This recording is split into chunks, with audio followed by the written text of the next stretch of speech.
All video game franchises are doomed to fail. It is inevitable. There will come a time when interest will wane, when bad decisions will be made, when the emo game will be released and people think it's dumb. You know, every series has one, right? One that's needlessly edgy and dark for no goddamn reason. Should probably do a separate show about those. And inevitably the series will drift into obscurity and be completely forgotten, or at least never actually have a sequel. And this is the top 7 games that killed series. A list of games responsible, at least in my view, for absolutely ending a game series. Totally murderizing it.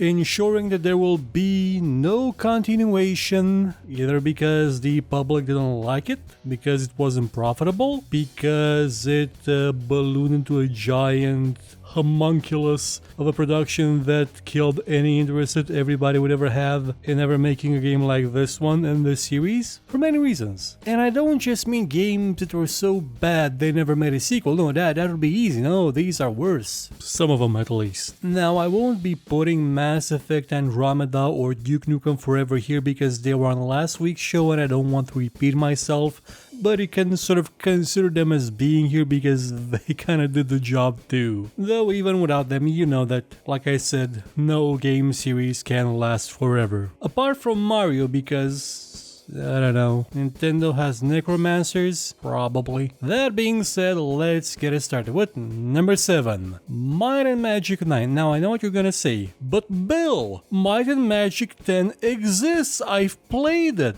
Well, firstly, my name isn't Bill, and 2, did you? Now I'm not saying you are having a delusion, or that the Mandela effect is real, no, that's just some ignorant idiots not wanting to admit that they're ignorant idiots. What you played wasn't really Might and Magic, now was it? Yeah, there were nods to the series, but that game was honestly Legend of Grimrock in an open world-ish environment, which was, you know, what Legend of Grimrock 2 was. It existed solely because of it, and it was also based in the Ubisoft version of Might and Magic, which may as well be a different series altogether because it's got dang nothing to do with the old days, the good old kooky crazy days where not everything was a Warcraft ripoff. So Might and Magic 9. How did this kill the franchise? Well, 3DO, the company that was publishing the series, gave the task of making Might and Magic 9 to New World Computing, and then said, okay, now ship it. Thing is, the game wasn't done. It still had a lot of stuff that needed to be put in the game, to be implemented, refined, tested, and it never was. So Might and Magic 9 was complete horse crap. Now, it also doesn't help that 3DO itself went under pretty much then, and that the series was bought out by Ubisoft, which doesn't really like Might and Magic. Now, again, you're gonna say, but they made Dark Messiah of Might and Magic, which, yeah, was a good game. Not a Might and Magic game. It was a good arcane game, though. They made that puzzle thing, which, oh yeah, that wasn't Might and Magic either.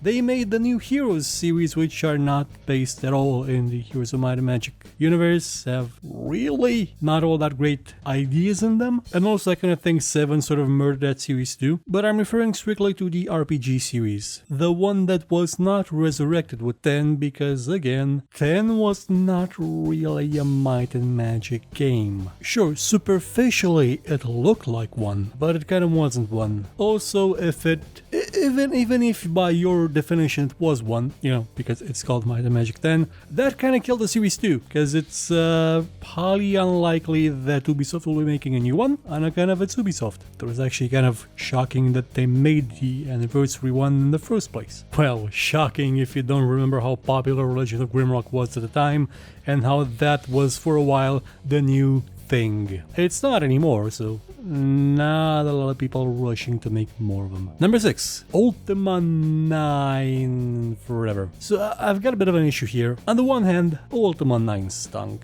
I know there are still some die-hard Ultima fans that will say that no, that it still has redeeming. It doesn't have redeeming features. The bit at the ending where the thing happens, yeah, that's very emotionally charged. That is, in a way, a superb way of ending this 30-year series. That makes you feel something, that gives you a sense of completion. But the game itself was garbage. And this comes from someone that had fun in Ultima 8 before the patches.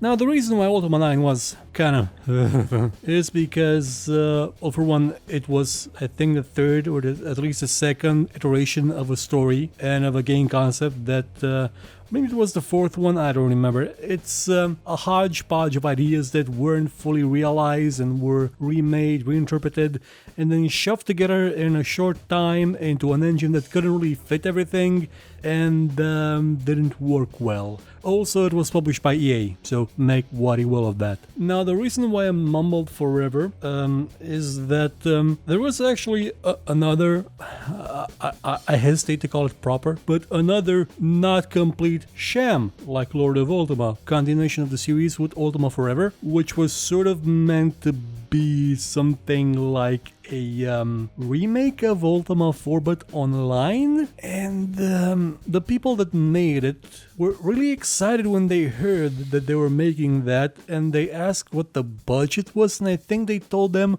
well, you've got 2 paper clips and one of them is broken. So they probably did the best they could. Probably.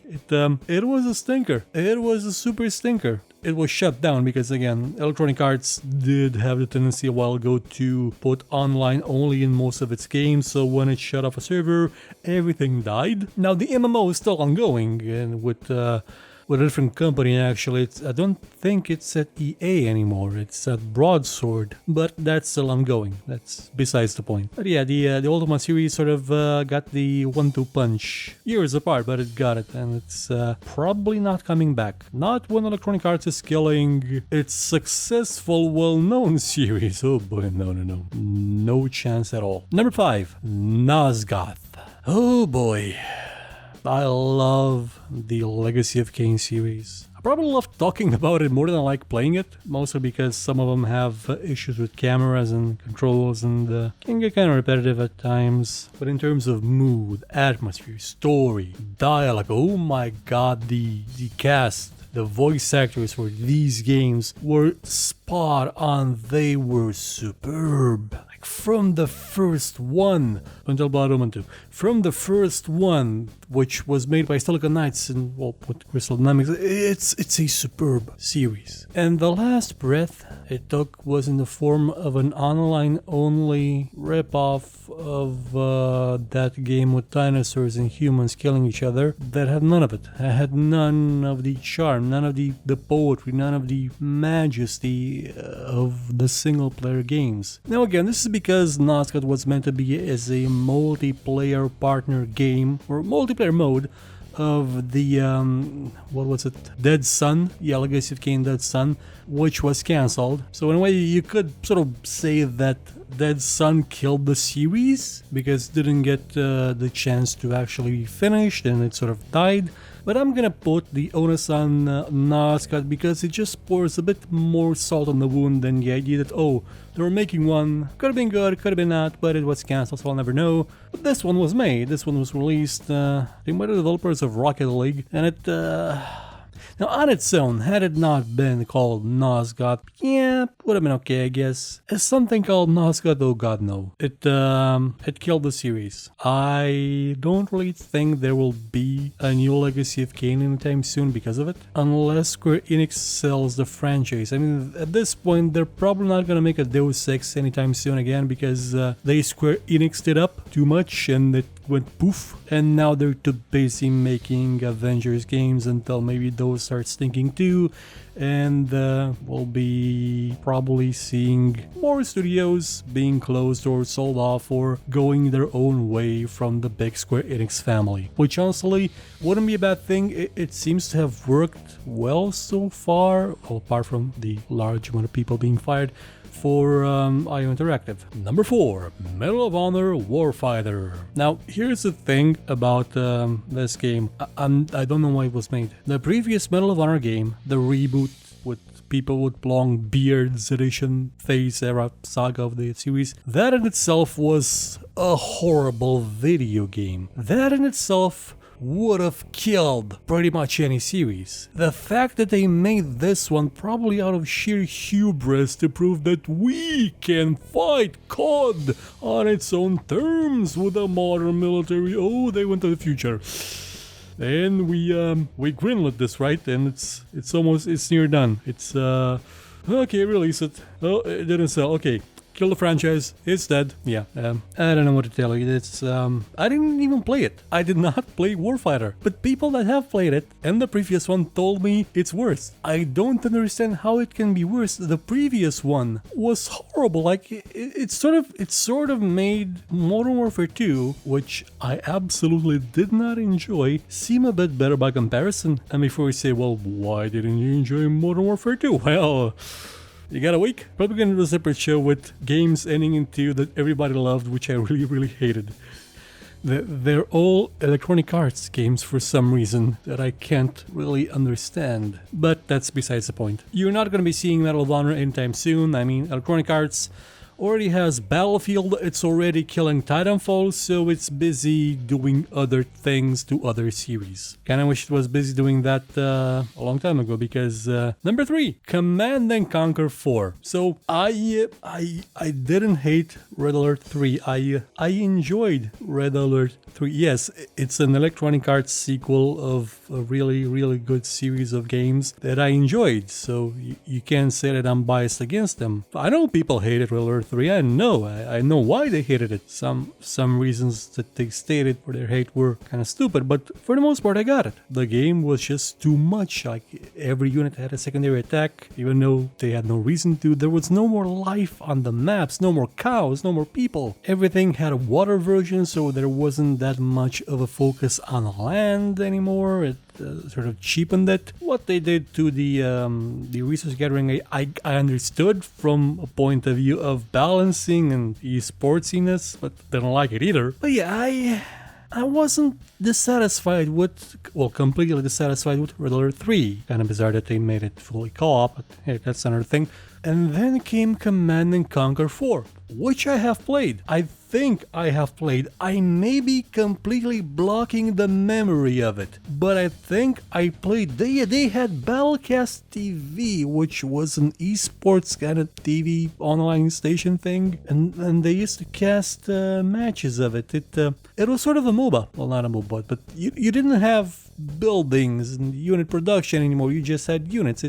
Oh god, what's it horrible? And I don't know what you're gonna say. Well, they did try to revive Command & Conquer with that initially General Stew and then that not General Stew thing that got cancelled, but you sort of felt it in your heart that after Command & Conquer 4 there was no going back to this. There was no redemption for this series. There was no chance, no, absolutely no will in anyone's soul to bring it back. They had defiled something so much that the future would be better off with it buried forever. If only everybody got that message. Number 2, Alone in the Dark Illumination. Remember the 2008 Alone in the Dark game? I do. I was actually excited for it because it had some really neat technology behind it. The flames in it, they would spread to flammable objects before Far Cry 2 made it popular. It was so sweet. The technology, I mean, because the game was kind of janky and had problems, and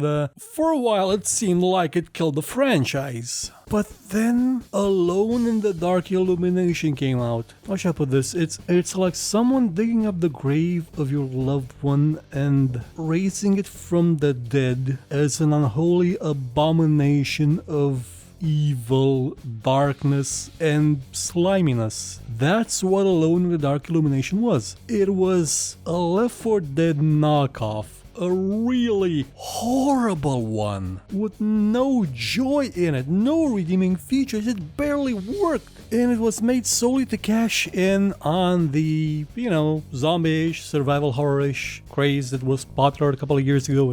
It sort of shifted into the battle royale thing, and it was done by a company that should be closed down. Atari, the corpse, the defiled, putrid corpse, not even the corpse, it's the skin, the putrid, moldy, decrepit, stretched skin over a serial killer's face. That's pretty much Atari now. It's an Atari suit, a decomposing Atari suit worn by some masked madness from beyond. This entity needs to stop making games. It needs to stop making things altogether. Not just because of what it did to Alone in the Dark, because may I remind you, Alone in the Dark is the reason we have the survival horror genre. It's the reason we have Resident Evil. It's the reason we have, well, we had Silent Hill. It was the blueprint for that entire genre. And for a while it was good. Not only did it make that, but before it, the CEO of Atari had this amazing idea. You know what, man? I'm gonna reboot Asteroids, man. It's gonna be a survival building thing on an alien planet where you get to construct things and survive in there, man. That's why I imagine he said it, because no sane person would have thought about turning Asteroids into Rust. The game Rust, I mean. And they did. They launched that game in early access. It got abandoned by the developer within a few months. I'm gonna make a show down the line entitled Atari, stop, or please stop, or it's already dead, please end it. I mean, it's one thing to kill a franchise with a bad game. It's a completely new, vile insidiousness in taking an already dead franchise and killing it even more, like raising it from the dead and then killing it again. It's something that could have been done only by an entity so beyond death like Atari. And number one is World of Warcraft. No joke. World of Warcraft killed the Warcraft series. Remember Warcraft, right? I guarantee you that a bunch of World of Warcraft players don't, because when they heard there was a movie coming out, some of them, in comments I've read, thought it was gonna be about the MMO. They had no idea there was an RTS behind it, with 3 games, plus 2 expansions, a cancelled but still playable up to a point, well actually completely but not entirely, adventure game, no clue. And why should they? It's dead. The Warcraft RTS games are dead. How can you continue the story? How can you make something new with the MMO still ongoing? You can't. Well, that's not true. You could do it in parallel. You could pretty much do what Marvel does with its TV shows and its movies, where they go in parallel and they sort of mesh at one point and then branch off in their own thing. But World of Warcraft is a bit maybe too big. Like, the players of the game would expect that they would be the ones that take part in the events. But again, it's something that they could actually reasonably do it. They could just have missions from the RTS be missions in World of Warcraft, but from a different perspective. It's not impossible, but they just won't do it, because why bother?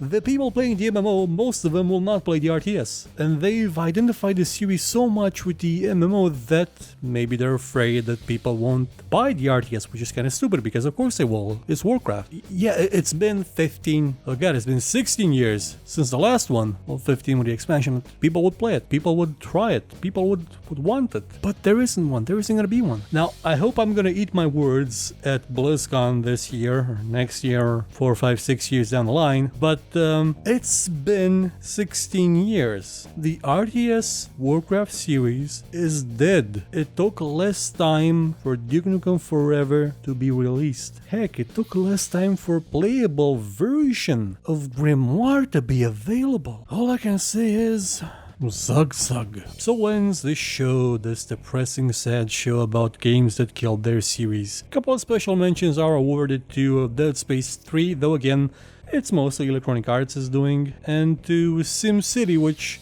okay, again, it's Electronic Arts doing. What is with Electronic Arts and killing series? And of course, a special mention has to go out to Gods of Azure 3. Now, I know I haven't made it yet, but I promise it will be horrible. The worst. Goodbye.